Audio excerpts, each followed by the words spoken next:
एकदा माओ मुक्त जिला भाव परिचित जिलार विभिन्न आभ्यंतरीण जंगल अंचल पुणी थे सक्रिय होबारे लगी माओ गतिविधि। ओडिशार मध्यभागरे थिबा बौद्ध जिल्लारे केकेबीएन माओ डिविजन तार सुरक्षित स्थान पर व्यवहार करुवा सूचना मिली। गत वर्षक मध्य सुरक्षा बाहिनी सहित माओवादी अनेक थर मुहांमुही फायरिंग होइछि। प्रत्येक थर सुरक्षा बाहिनी को सफलता मिलिबा सहित विपुल विस्फोरक तथा माओ सामग्री जबत करा जायछि। विशेष भाव में बौद्ध जिलार मनमुंडा और कंटामाल थाना अंतर्गत विभिन्न दुर्गम जंगल अंचल माओवादी सुरक्षार स्थान हो रही। तेबे वर्तमान समय सरकार माओवादी आत्मसमर्पण पर व्यापक पदक्षेप तथा आह्वान देथिबा दुईटी पर्याय केतेक माओवादी माने आत्मसमर्पण करिसेंती। यह छड़ा सुरक्षा बाहिनी सहित माओवादी मुहांमुही फायरिंग जोगु माओवादी मृत्यु होइछि। तेबे बौद्ध जिलार विभिन्न आभ्यंतरीण जंगल अंचल बेआईन गंजेई चाष जोगु एभली अंचल माओवादी गतिविधि सक्रिय रही। गत किछि दिन पूर्व पुलिस महानिर्देशक वाईपी खुरानिया बौद्ध गस्तरे आसी माओ दमन उपरे वरिष्ठ पुलिस अधिकारी सहित आलोचना करथिले। सेहिपरि बौद्धर नूतन आरक्षी अधीक्षक नागराज देवरकोंडा बेआईन गंजेई चाष नष्ट तथा माओ दमन उपरे विशेष गुरुत्व प्रदान करछंती। शुक्रवार दिन सुरक्षा बाहिनी मनमुंडा थाना अंतर्गत कनपा निकटवर्ती बहाबलपुर और कुआकुमुंडा जंगल विपुल परिमाण माओ सामग्री जबत करिथिबा जिला पुलिस पक्षरु एक प्रेस विबृति रे सूचना दिया जायछि। भारत सरकार माओ मुक्त देश घोषणा करबा परे तार गोटे डेडलाइन रखिछन्ती जे एही डेडलाइन भितर आमे माओ मुक्त करिबु समग्र देश।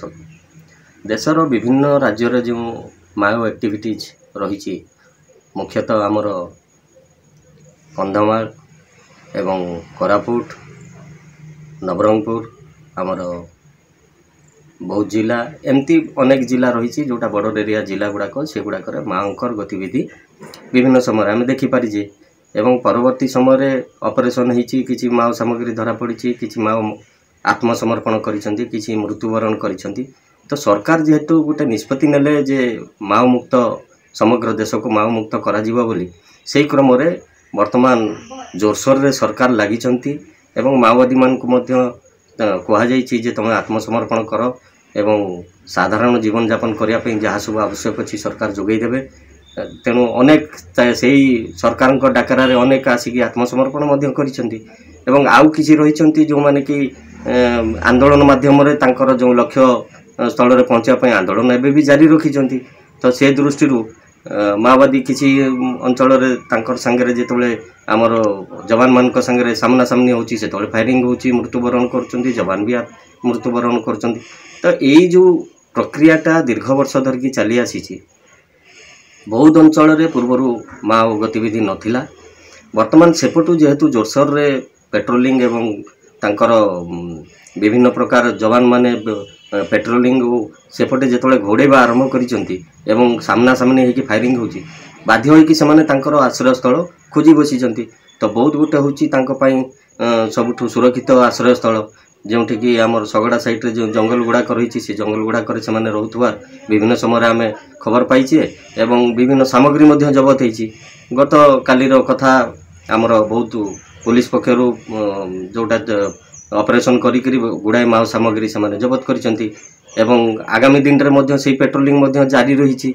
निश्चित भाव में सरकार को जो लक्ष्य अच्छी से पूरण हम एवं जनसाधारण अस्वस्ति अनुभव करेंगे एभली आशा जनसाधारण रखिछन्ति। Bureau report Hiranchal live. तेरे एभली किसी गुरुत्वपूर्ण खबर देखा चाहती आम चैनल को लाइक सब्सक्राइब और शेयर करें।